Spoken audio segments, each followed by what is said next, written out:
Call the National Assembly to order. The first item of business this afternoon is questions to the First Minister, and the first question is from Janet Finch-Saunders. Will the First Minister make a statement on sepsis prevention? Yes, tackling sepsis continues to be a top patient safety priority in Wales. Early recognition and diagnosis is crucial to preventing the condition getting worse and to the provision of appropriate and timely treatment. And Wales has been recognised at a global level for its work in sepsis awareness and education. Thank you. Research published by Dr Thomas Sartmani this week has found over 7,500 people were admitted to hospitals in Wales with sepsis, resulting in more than 1,500 deaths. That is more than breast and prostate cancer combined. He also highlights a degree of variation in how clinical teams respond to sepsis. As of 290 patients showing signs of sepsis, just 12% were initially screened and treated in line with best practice. Many of those affected describe the sinister effect arising from such a dangerous and life-threatening disease, to include amputations and many life-changing consequences. That's if you survive. A common theme is the blatant lack of awareness, particularly within a health setting. And the saddest part of this is that the majority of cases could be prevented or treated with antibiotics if caught early enough, especially, following on. Can you get to a question, UTI. England have launched a public health campaign. Could it be sepsis? Northern Ireland, they just say sepsis. The question needs to be asked. Yeah. How do you, as First Minister, intend to address the shortfalls and inconsistencies that are evident here in Wales, and how immediately do you intend to do this? Well, we already have in place, of course, the National Early Warning Score system in every hospital. The Global Sepsis Alliance recognised the work of NHS Wales for its sepsis awareness and education initiatives at the 2016 Global Sepsis Awards, something, of course, which we very much welcome. But, of course, it is still the case that many are not diagnosed in time. It's a difficult condition to diagnose. That is recognised. But it is hugely important that we have consistency across our hospitals in terms of how sepsis is identified early. And that system is something that is in place and is widely used across the Welsh NHS. Rhiannon Passmore. Thank you, diolch fawr. First Minister, the National Confidential Inquiry, as has just been mentioned, into patient outcome and death, published in November 2015, says sepsis kills more people than breast, bowel and prostate cancer combined in the UK. The report recommends more doctors and nurses use early warning systems and screening checklists to prompt them to check for signs of sepsis. The Health Cabinet Secretary says he is open-minded about considering whether to make hospitals screen patients with symptoms in the same way. So will the First Minister outline how the Welsh Government can ensure the Welsh National Health ensure a universal and consistent approach to screening for sepsis? Yes, well, the National Early Warning Score system is part of that consistent approach. Every hospital uses it. It is a system, a simple system that enables staff to assess whether patients are developing sepsis, and also ambulance service paramedics are using that system to develop systems for screening patients for sepsis prior to arrival at hospital. Also, staff are using a standard sepsis screening to identify sepsis and instigate rapid action called the Sepsis 6 bundle. And so we are continuing to develop the work that's already been put in place over the last 4 years to ensure that fewer people, firstly, more people are diagnosed early with sepsis and fewer people lose their lives because of it. Caroline Jones. Diolch, Llywydd. First Minister, with nearly 2,000 deaths in Wales each year, many of them preventable, sepsis is one of the biggest killers most people aren't aware of. While educating the public to recognise the signs and ensuring steps are taken in the NHS to prevent the onset of sepsis are vital, so too is ensuring that our healthcare professionals recognise the signs. Many sepsis survivors owe their lives to a GP who recognised the early onset of sepsis. Therefore, First Minister, what steps is the Government taking to ensure that every GP in Wales receives training to recognise the signs of sepsis as well as how to prevent it? Well, building on what I've already, of course, mentioned, I mentioned the Sepsis 6 bundle. That consists of 3 quick tests for sepsis, 3 simple treatments, that are proven to combat it and can help to detect and treat the illness at its earliest stages. But of course, it is hugely important that all health professionals are aware of sepsis, and indeed they are, and indeed to look for the earliest signs, although it can be difficult to diagnose and treat, particularly in the early stages. Cwestiwn 2, Steffan. Question 2, Steffan Lewis. First Minister make a statement on the business rate system. Yes, the non-domestic rate system in Wales contributes more than £1 billion towards the funding of local services in Wales. I thank the First Minister for his answer. Looking ahead to proposals for new business rates arrangements post-2018, is the First Minister able to give an indication of his thinking regarding community sports clubs? I understand that at the moment there's a threshold of 70% of members of such clubs have to be actively participating in that club's activities to qualify for relief. It seems a very high threshold considering wider plans and strategies for greater physical activity promotion, especially among younger people. So I'd appreciate if the First Minister could give an indication on his thoughts on that matter. Yes, we are aware of the point that the member makes, and it does form part of our thinking as we develop a permanent system from 2018 onwards. David Rees. First Minister, many occasions in this chamber we've heard about the question of relief on plant and machinery and business rates, particularly in areas such as Tata Steel, where we had the blast furnace.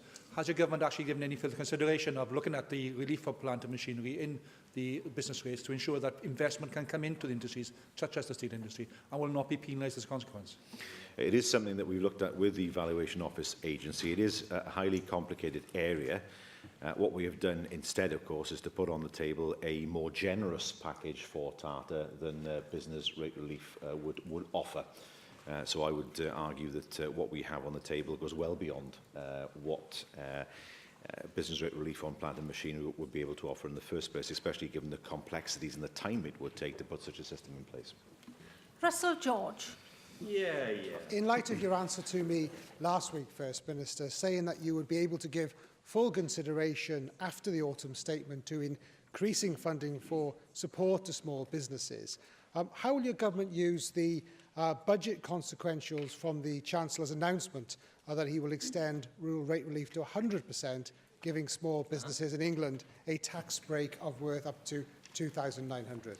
Well, the revenue consequential is very small, some £35 million, of which £20 million has already been announced. So we have not been showered with largesse from the UK government when it comes to revenue funding. Nevertheless, we will look to see how that money can be best used for the good of the people of Wales. Neil McAvoy. First Minister, I've had countless constituents write to me about business rates, small business holders, people running independent shops, and they're all telling me that your government's business rates are threatening their businesses, may lead them to close, or certainly lay people off. Why are you hurting small businesses in my region? I think the member has to remember that the last time there was a revaluation was at the time of when his party was in government. I heard no complaints at that point. It's right to say that in some parts of Wales there are particular issues that will need to be addressed, but this is revenue neutral. This is not a way of the government getting more money.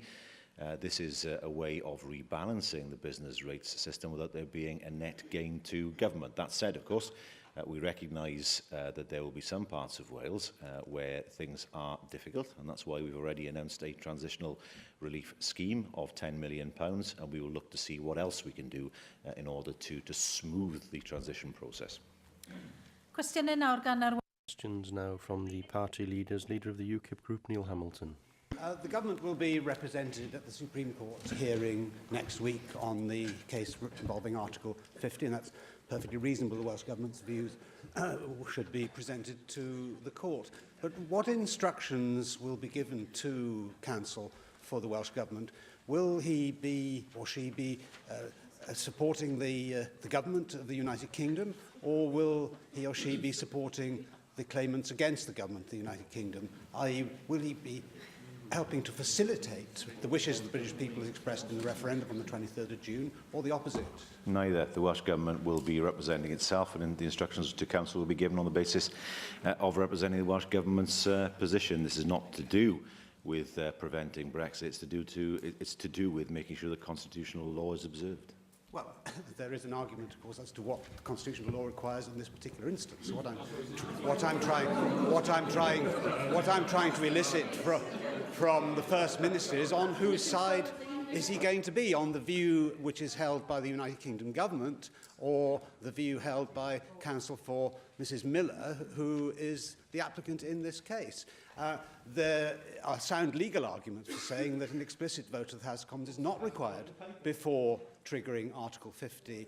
In 2008 and in 2011, an Act of Parliament was passed to amend UK legislation to require explicitly a vote in Parliament if there were to be any specific changes to EU law in some areas like common defence policy, the appointment of a European prosecutor, whether Britain should join the Euro, whether Britain should join the Schengen Agreement, whether we should replace the voting by unanimity by qualified majority voting, in a whole range of incidents. In all those instances, there would be direct effects upon the British people as a consequence of the decision. That's the essence of the High Court's decision. It's because of those direct effects upon people that an explicit vote in Parliament is required. But as Article 50 was not one of the many instances which were set down in an Act of Parliament, then there is certainly no basis for saying that in this case there is an implied requirement for the House of Commons or the House of Lords to support a vote in favour of Article 50 before the government is enabled to fulfil the wishes of the British people. Well, if the leader of UKIP is pitching to act as counsel in the Supreme Court, he's doing a reasonable job for himself there. He understands the constitutional issue, but it has to be resolved in court. We will all have our different positions. The question for us is, can the royal prerogative be used to start what would be an unstoppable process towards changing the Constitution of Wales? There are serious legal arguments that need to be explored in the Supreme Court. He has recognised that. I welcome that. Unfortunately, there are some in his party who see this as some kind of conspiracy to stop Brexit. That is not what this is about.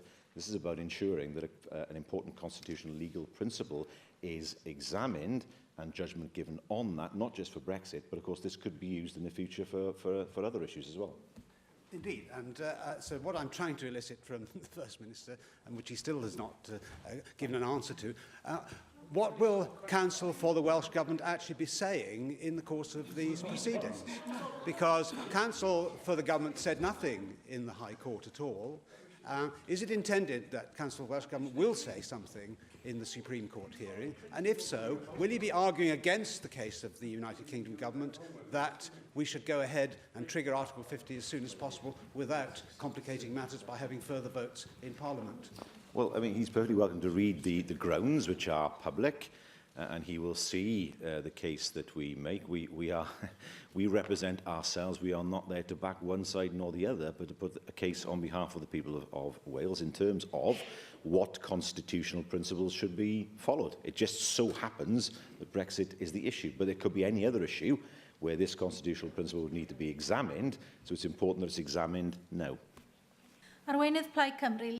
Leader of Plaid Cymru, Leanne Wood. With First Minister, a ban on letting agents' fees was announced in the recent autumn statement announcement, with England now joining Scotland. When it comes to Wales, your Finance Secretary told the BBC that he wanted to wait and see how the ban in Scotland worked first. Do you know which year they banned letting agent fees in Scotland? Yes, the position of Scotland is this, that the Rent Scotland Act 1984 makes the payment of any premium in respect of granting, renewal or continuance of a protected tenancy and offence. That definition has been in place since the 30th of November of 2012. And so practically it's since 2012 that has been in place. I can say, however, that we are looking again at this issue. Our fear was that if fees were abolished, then that would be loaded onto rents. The evidence from Scotland is interesting in that regard, and I know this is an issue that my colleague Jenny Rathbone has been particularly concerned about, given the effect on her constituency. I'm glad you raised that point about Scotland, because the banning of letting fees there has shown by the ONS that rents in Scotland and Wales rose at a substantially lower rate than in England over the past 6 years, with rents in Scotland actually falling over the past years. So it shows that these ban on letting fees doesn't actually increase rents. Now, You're right, Scotland banned these fees in 2012. So how much longer do tenants in Wales have to wait then? I would have thought that 4 years was long enough. The fact is that you've been even slower on this vitally important social justice question than even the Tories in Westminster. Now, First Minister, home ownership is becoming a crucial issue for this generation of young people, becoming almost impossible to get on the property ladder.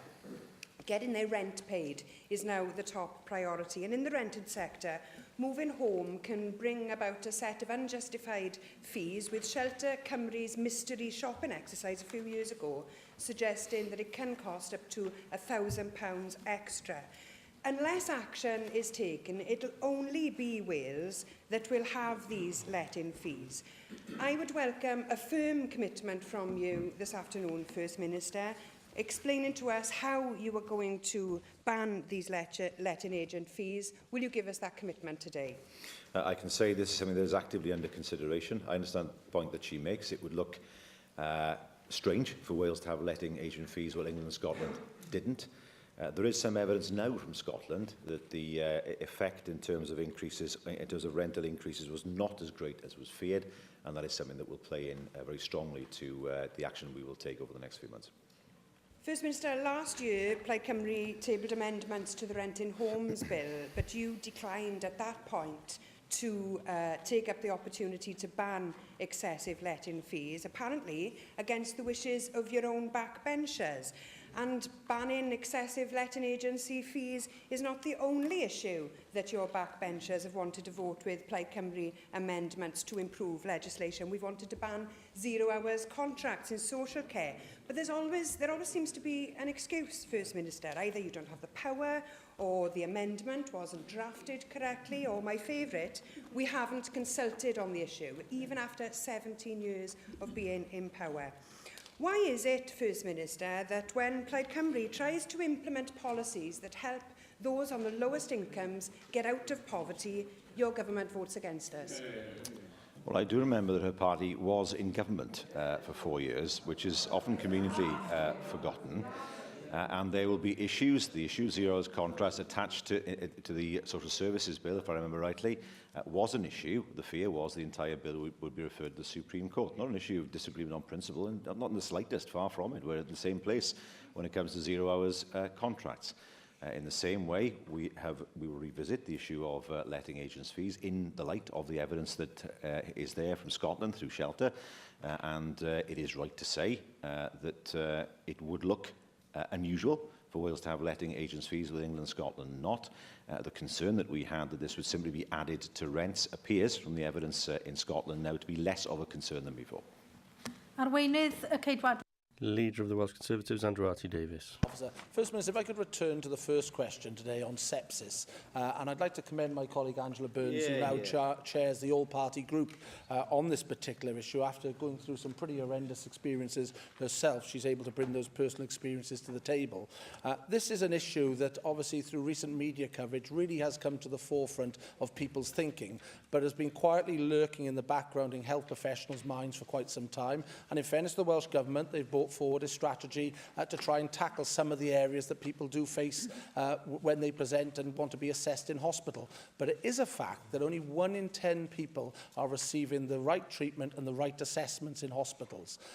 What type of target can we aim for this time next year? Because I hear the warm words, and rightly the words that people want to hear, but they actually want to hear progress on this particular issue. So what progress can we specifically hold you to on screening and treatment in 12 months' time, First Minister? Well, it's part of the 1,000 Lives programme that we have to make sure that more people are given the chance to survive and given the chance to have the right level of treatment for the illness itself. He asks, are there any particular figures in terms of a target? The answer is no, there's no particular figure. But what I can say is we want to see more people diagnosed early to give them the opportunity of surviving. We have already in place, as I said, the early warning score system, the Sepsis 6 analysis scheme as well. We believe that all these things taken together will increase awareness of sepsis, particularly awareness amongst medics, so that they are able to diagnose more quickly, and therefore more people are diagnosed and therefore will survive. Thank you for that, First Minister. I was specifically looking for a target from yourself as the First Minister and the government. I appreciate there might not be hard and fast figures there at the moment, but the figure I did put to you is at the moment only 1 in 10 patients are actually receiving that screening and that support that most probably would help and actually save their lives. Now, that's a figure none of us want to leave at. We want to push that on, and you have the ability as a government to push on from that figure. And when you actually think that 15 times more people are killed by sepsis in Wales or die from sepsis in Wales than in road accidents, we've had a huge programme, a successful programme of road traffic safety, road traffic information. This is an area that the Welsh Government need to be at the forefront of and delivering tangible results within our health service. Pockets of good practice are just not good enough, as was identified in the recent report. So I'll use my second question of 3, if I may, to try and push you to try and get a hard figure out of you of where we will be this time next year when it comes to hospitals screening for sepsis and actually being able to deliver the treatments that are required. Well, there is already a consistent approach through the National Early Warning Score system that is in place across all hospitals in Wales. It's widely used by staff in community hospitals and in residential homes for the elderly and indeed in mental health services. I mentioned earlier that the ambulance service is developing systems for screening patients for sepsis prior to arrival. Belindra uses the system across all its clinical areas and outpatient chemotherapy units, ensuring that it meets the needs of cancer patients. And then, of course, I mentioned the Sepsis 6 bundle. What does that mean in terms of numbers? Well, we work with the UK Sepsis Trust. It's a very good working relationship. We want to see that figure of 1 out of 10 improve in the future so that more people have a chance of survival, and we're confident that will happen. I appreciate it. Don't seem to be able to get a figure out of you today, First Minister. And I have paid tribute to the actions the government have taken so far, but it is quite clearly identified that there are only pockets of good practice, regrettably, in the Welsh NHS. I've given you the figure of 1 in 10, and I've given you the figure that 15 times more people die of sepsis than of road accidents. So I would hope that maybe either the Cabinet Secretary could make a written statement to indicate where the government wants to be in 12 months' time so that we can see how open his mind is to actually bring forward real progress in this area. But one area where real progress can be made is in the recruitment and retention of doctors and medical staff. And I appreciate, again, this is a UK-wide issue, this is, and in certain disciplines it's more pronounced in other parts of the United Kingdom than maybe here in Wales. But regrettably, the Royal College of Surgeons have pointed out that 40% of consultant posts are vacant here in Wales, and many of them do not actually attract vacant positions. I'm talking about not actually staff positions. 40% of vacancies do not receive any reply to the adverts put out there. What progress will the Welsh Government be doing and undertaking over the next 12 months to actually attract and retain clinicians to our NHS so that when it comes to sepsis and other conditions, we have the expertise at the coalface to actually deliver those diagnoses to improve treatments for patients entering the NHS here in Wales? I'm not quite sure where he gets the 40% figure from. The figure, or the vacancy figure, is around 4% in the Welsh NHS.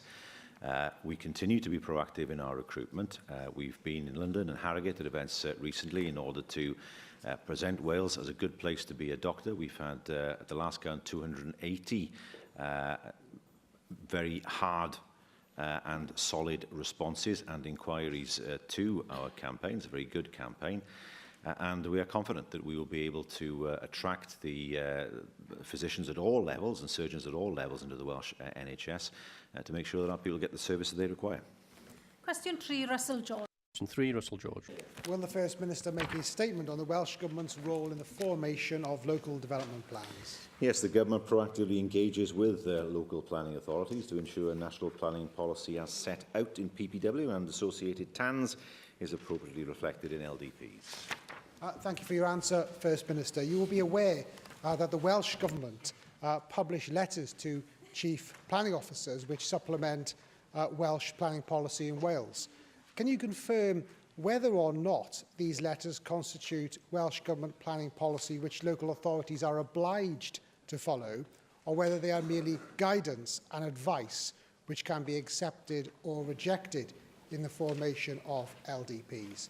Also, I would be grateful if you could set out what pressure the Welsh Government has exerted on Powys County Council in directing them to include local search areas for renewable energy schemes over and above existing strategic search areas across the county?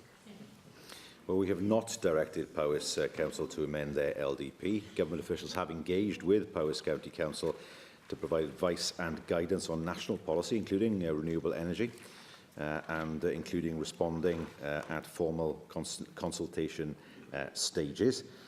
Councils, of course, local authorities do have to bear in mind the guidance that comes from Welsh Government, because, of course, that guidance will be taken into account when the LDP is examined by the inspector, who, of course, has the final say as to whether an LDP is accepted or not. Neil McAvoy. First Minister, your government's role in Cardiff's LDP is to plan to dump thousands of dwellings on our countryside. Cardiff Plaid will make sure that Cardiff Council passes a motion to demand that the Assembly revokes Cardiff's local destruction plan.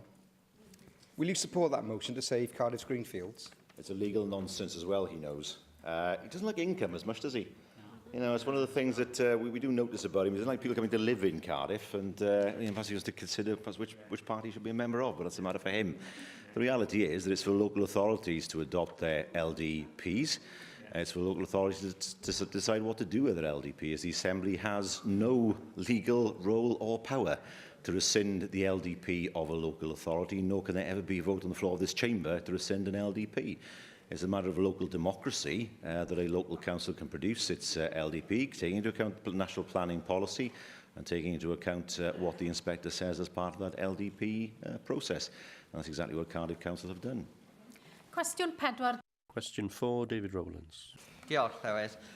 First Minister, given that a large proportion of all Irish exports, both to the UK and the EU, pass along the M4 motorway... You need to ask the question on the order paper. I'm sorry. I've just missed 2 of the words or something out of it. If I have, I apologise to you. Just ask the question again. But the whole ethos of the thing. Right, I'll start again, First Minister. Will the First Minister explore the possibility of part of the cost for the M4 improvement scheme being borne by the Irish Government, given that 3/4 of all Irish exports to the EU and UK pass along that road? No, it's for the Welsh Government to maintain the trunk roads and motorways of Wales. Well, I thank the First Minister for the answer, but this is a serious proposition. As I understand, Ireland may be able to access funds from the Trans-European Highways Fund. Very ironic. And here I quote, and here I am interested in hearing the question. Allocation principles. Although we have been investing a lot in improving transport infrastructure, there is underinvestment in many smaller cross-border sections. I can't hear the question, and I don't think the First Minister can. Can everybody quieten down, please? Can you ask the question again? I don't think... And I'll ask it to be... I want it to be heard in quiet. I'm glad they realise what they're saying, and that we now can get funds from the EU. Post-Brexit, of course. I shall start again, First Minister. I thank the First Minister for his answer, but this is a serious proposition. As I understand, Ireland may be able to access funds from the Trans-European Highways Fund, and here I quote fund allocation principles. I have asked for this question to be heard quietly. Can everybody allow this question to be heard? I want to get to the end of this question. And so do I, Llywyd. Thank you very much. There is underinvestment in many smaller cross-border sections and bottlenecks. I trust the First Minister would agree the M4 at Bryn Glas would certainly qualify for the description bottleneck. Well, the member seems to be urging on me that I should urge the Irish Government to apply for European funding to pay for Welsh roads. He has been a member of a party and indeed campaigned in June to end European funding for Welsh roads. He cannot, I suggest, now go to an EU member state and ask them to make up the shortfall that he himself campaigned to engineer in the first place. There's a second point as well. We must be very careful here in the sense that England could turn around and say, well, you know, the M4 goes across the Severn Bridge. A lot of traffic goes across, well, all the traffic that goes across the Severn Bridge goes to Wales. Much of the M4 is used by Welsh traffic, therefore there should be a Welsh contribution to the M4 east of the Severn Bridge. The French authorities could say, well, the vast majority of freight that comes from the UK goes through Calais, so the UK government should pay for port infrastructure in Calais and the roads that lead from Calais.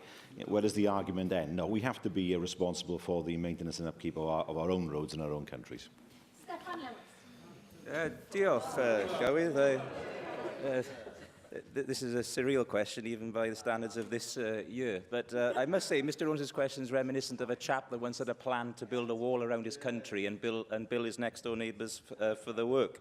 I'm not sure what happened to that gentleman. In terms of future cooperation between Wales and Ireland on infrastructure projects, there is a potential scope for a formal arrangement, a bilateral arrangement between Wales and Ireland through the Belfast Agreement, where two or more members can enter into bilateral agreements together. Will the First Minister consider a formal arrangement with the Irish state so that we can have future joint working on infrastructure projects, even tapping in, dare I say, the European funding, so that we can formalise it into a Celtic Sea alliance that gives some hope to our western regions and the eastern regions of the Irish state?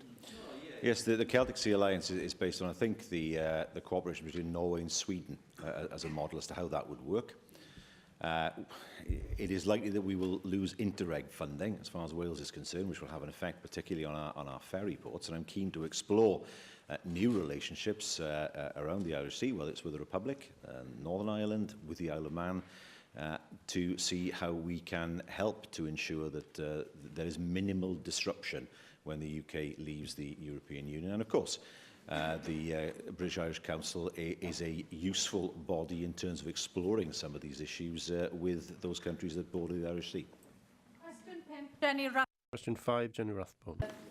The Leader of Plaid Cymru has already stolen my question, but I'll ask it for the record anyway. In light of the measures announced in the autumn statement, will the Welsh Government consider joining... Sorry, questions are not stolen in this place. Somebody's asked your question before you got to it. So just ask the question on the order paper. In light of the measures announced in the autumn statement, will the Welsh Government consider joining England and Scotland in banning letting agency fees? Yes, it's a matter of where questions are asked, of course, when these things arise. But I give the member the same answer that I gave to the Leader of Plaid Cymru, which is we are studying the impact of the ban in Scotland, and together with the final details of proposals in England, that will inform any action that we take. And as I mentioned earlier on, I thank the member for the advocacy she has shown for so many tenants in her constituency, where they have been exploited over some years, and that is a matter I know that she has been very, very active in combating. Bones of that issue. I've got information that Citizens Advice say the average tenancy fee is £337. Shelter says that 15% of renters are using an agency where they've had to pay up £500 or more. And Tenants in Cardiff has said that fees are around £450. Too many agents, certainly operating in my constituency, are charging exploitative levels of fees, frequently far in excess of the actual cost, and also putting on hidden fees, often on people who are very young and are tentatively working their way through what are their rights. You can charge £60 or more for a credit check, a cost that the firm will be doing for as little as £5, and the renewal fee for staying in the same property can be as high as £300, when it amounts to little more than printing off a contract to sign.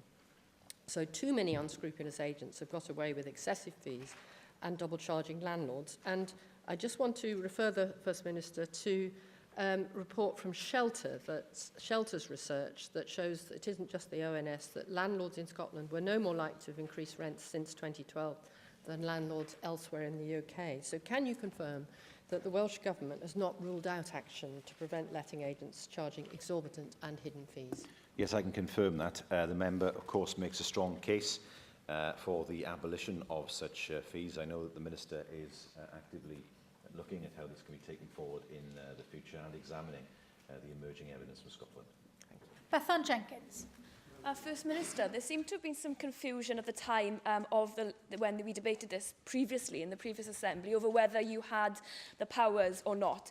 And I am understanding that you were able to give backbench Labour Assembly members advice to suggest that it wasn't, in fact, legal for you to do so, something which wasn't shared to the rest of us as part of that particular debate.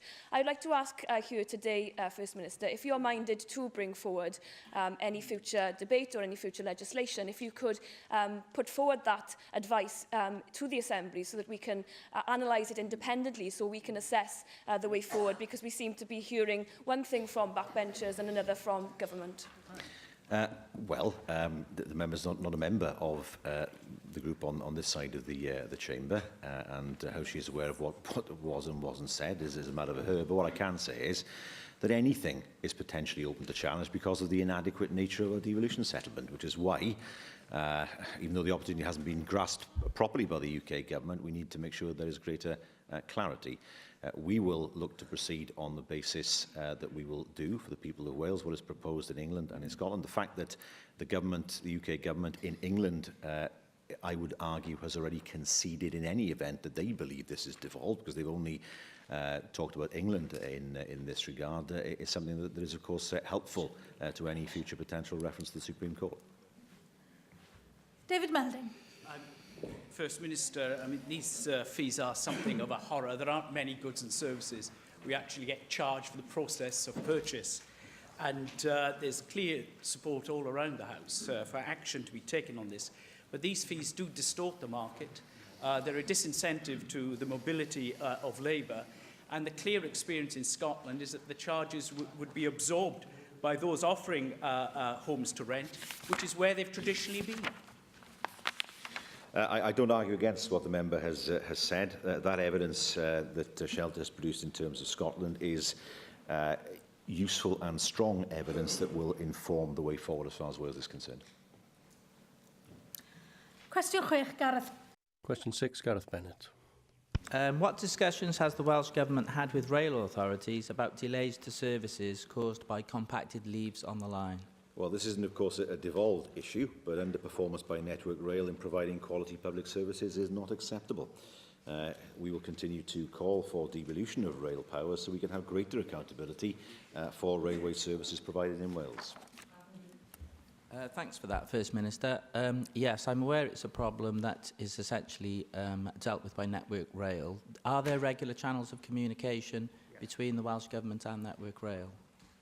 Yes, there are. I've met with Network Rail, but the more regular channel of communication will be between officials and Network Rail. It is not acceptable that services should be curtailed in this way. The problem is that if there are compacted leaves on the line, it's an old joke, but the reality is what happens is if a train skids, it can actually damage the wheels to the extent the wheels have to be reground. So actually it takes the entire locomotive out of action and potentially carriages as well because of that effect. I would not want to think that Network Rail are not spending as much money as they should be doing on trackside maintenance, thus causing more leaves to fall. That is something that we will need to talk to Network Rail about in order to rule out that possibility. Jeremy Miles. The First Minister will be aware of comments by the UK Transport Secretary a few weeks ago that pressing for the electrification of the rail line from Cardiff to Swansea was jumping the gun, and most recently comments by the Chair of Network Rail that it was not a done deal. He'll appreciate that my constituents in Neath, and I dare say those are colleagues west of Cardiff, will hear that as a rowing back on previous commitments by the UK Government. I wonder if you can outline what steps the Welsh Government can take to press the UK Government to hold its commitments. These are promises that were given, that there will be electrification. Originally, of course, the promise was electrification as far as Cardiff and then from Bridgend to Swansea. I wonder what I'd done to the UK Government that there should be a gap between my constituency and Cardiff. In reality, it was because they failed to realise there are actually two railway lines between the two settlements. Well, that promise was given. I expect that promise to be kept. On top of that, it is quite clear that Cardiff Central Railway Station needs a significant revamp in order for it to be fit for the future. And I would want to see the UK government making the right level of contribution to Network Rail's plans for that station as well. It is not good enough, on the one hand, to say the railways cannot be devolved, and on the other hand, not spend enough money on Welsh Railways. The UK government can't have it both ways. Guy Lloyd. Diolch, Llywydd. Thank you, Llywydd, and naturally I would support the comments of Jeremy Miles on the dire need to electrify the main line to Swansea. Some of us have been making that case for a decade and more, but the original question here is on leaves on the line. Now, naturally, autumn comes round every year and the leaves fall annually, and I understand the point that this system is not devolved, but I don't know if anyone's told the leaves that, but I think there is scope here to innovate in negotiations in order to ensure that we come up with solutions that eradicate this problem once and for all. Well, that's perfectly true, of course, but the important point is that Network Rail ensures that sufficient work is undertaken in order to ensure that woodland cut back in order to stop the leaves falling on the line in the first place, because at present what is not clear is whether they are doing enough to ensure that the problem is reduced, bearing in mind that we do know that the leaves fall each year in this country. Stuart.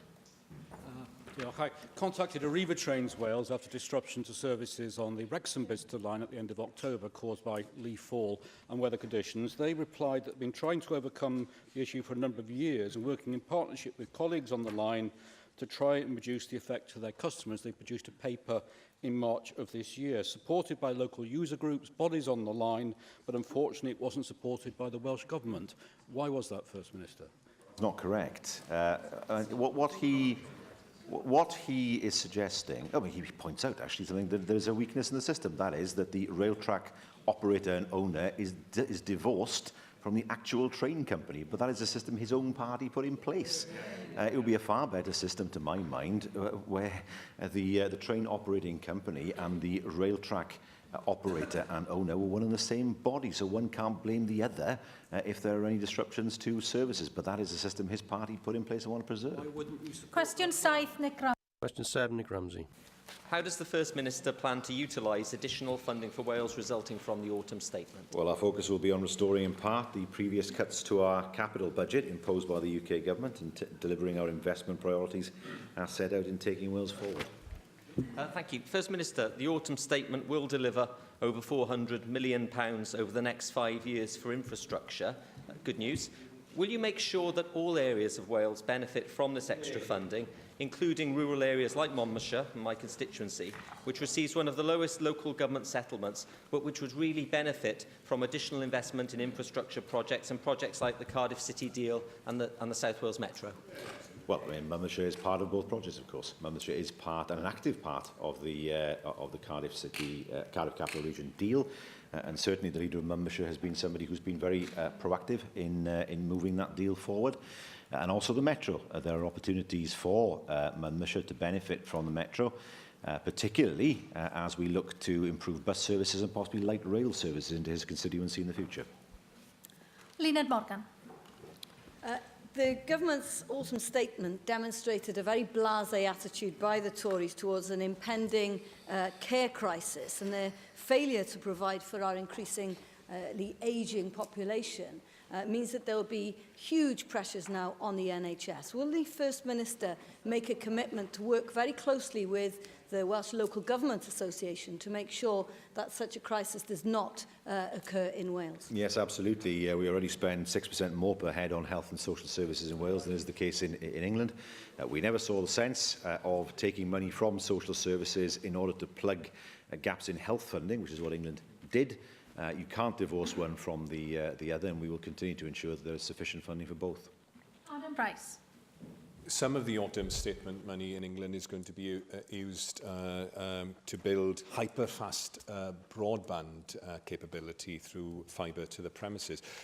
isn't there an opportunity here for us in Wales as we begin to think beyond superfast Cymru, instead of investing in a privately owned monopoly, which is highly problematical, as Ofcom's decision today demonstrated, in creating a publicly owned digital infrastructure network for Wales, something which his party leader at the UK level has recently called for the UK? I think that's certainly worth exploring. The immediate objective is making sure that the current Superfast Cymru scheme is extended and completed in the middle of next year. Beyond that, of course, it's right to say that we can't sit back and say, well, that's it. The technology will stay as it is for the next 5 years, 10 years, or the next 2 years. So yes, it is hugely important to continue to invest in greater bandwidth and greater speeds, of course, as far as broadband is concerned, and we'll continue to consider that. Question 8, Llyr Griffith. Question 8, Llyr Griffith. Thank you, Presiding Officer. Will the First Minister make a statement on water services in Wales? Our water strategy for Wales states our policy for water policies in Wales, and the Cabinet Secretary for Environment and Rural Affairs meets regularly the Welsh water industry to discuss all aspects of water and sewage services. Me in supporting calls for a Phase 2 investigation by the Competition and Markets Authority into the proposed purchase of Dee Valley Water by Severn Trent Water. Clearly, there are huge implications for customers and for jobs, especially in North East Wales, as well, of course, as wider implications for the water industry here in Wales. And will you also support the appeal for existing shareholders to do what they can to retain those jobs in North East Wales and to ensure that Welsh water is run in future from Wales and not from Coventry? I would not support any change that would result in the loss of Welsh jobs. The Competition and Markets Authority have launched an investigation into the deal. Comments are invited by the 1st of December, and so we will be looking to provide comments, as I'm sure other members will as well. Finally, Paul Davis.